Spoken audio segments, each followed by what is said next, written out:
Hi there, I'm Alex, an Axia Solutions AI avatar.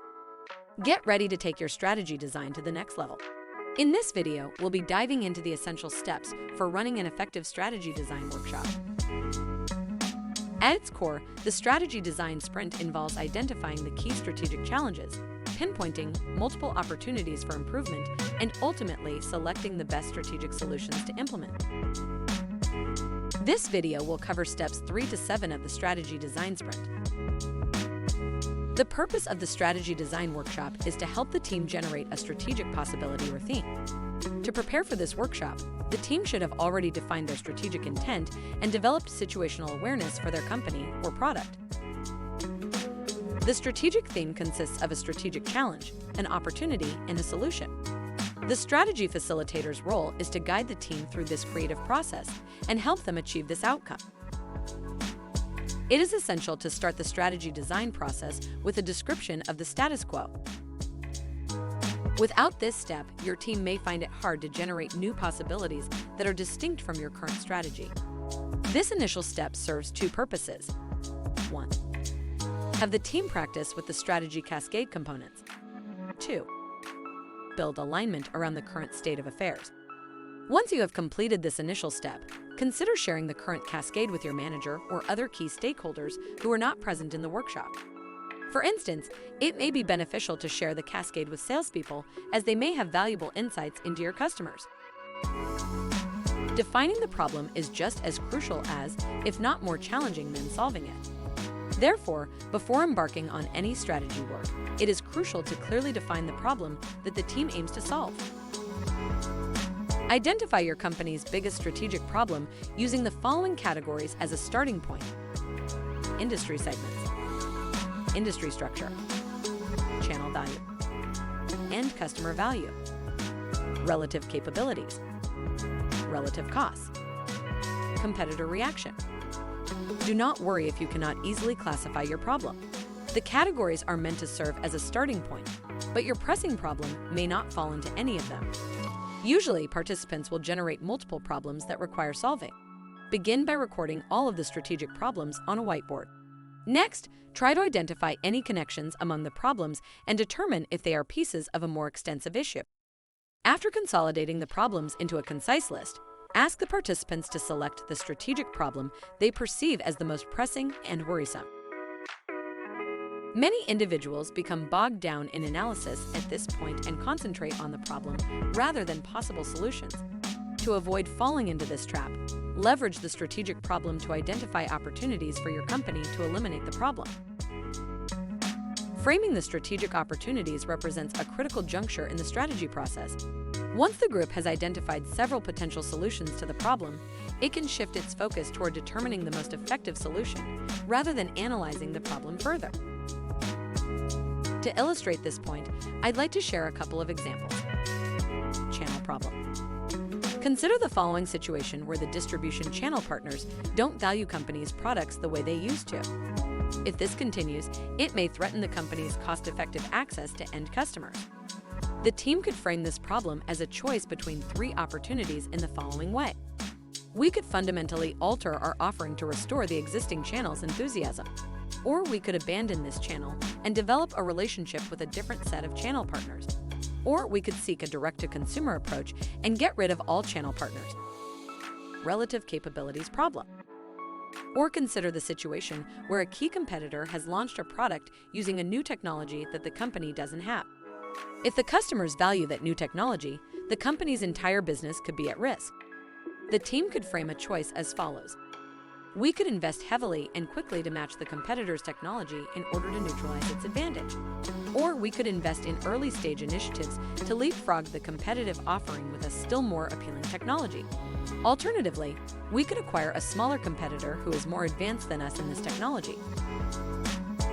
The process of generating strategic possibilities should involve participative, exploratory, and facilitated brainstorming.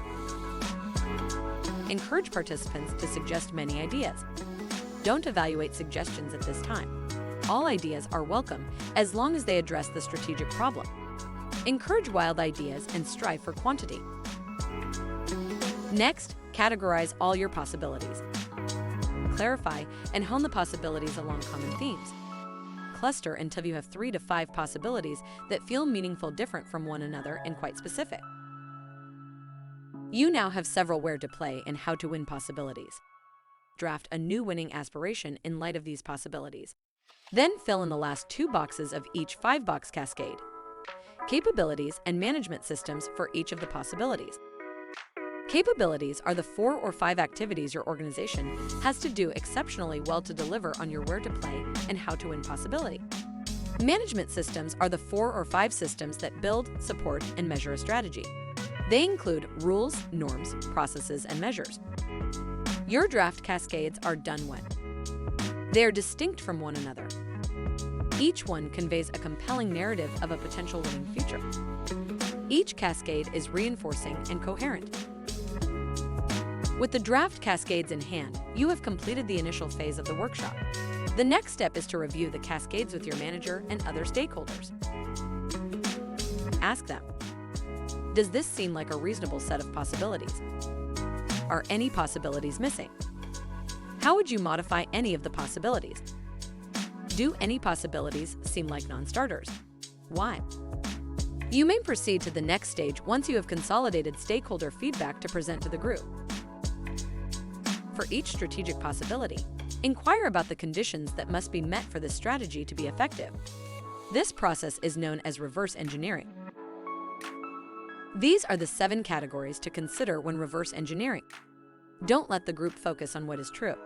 You will have a chance to assess what you think will happen when you discuss barriers in the next step. For now, focus on what would have to be true for each strategic possibility to be a great one. Capture every condition that anyone puts forward. Once you have listed all conditions, review all of them with this question in mind. If this condition weren't true and everything else were true, would we still move ahead with this strategy? If the answer is yes, remove the condition. After each person has added conditions to the list, ask the group, if all these conditions were true, would you support the strategic possibility? If the answer is yes, you are ready to move on to the next step. If anyone answers no, ask the person what additional conditions need to be included for him or her to say yes.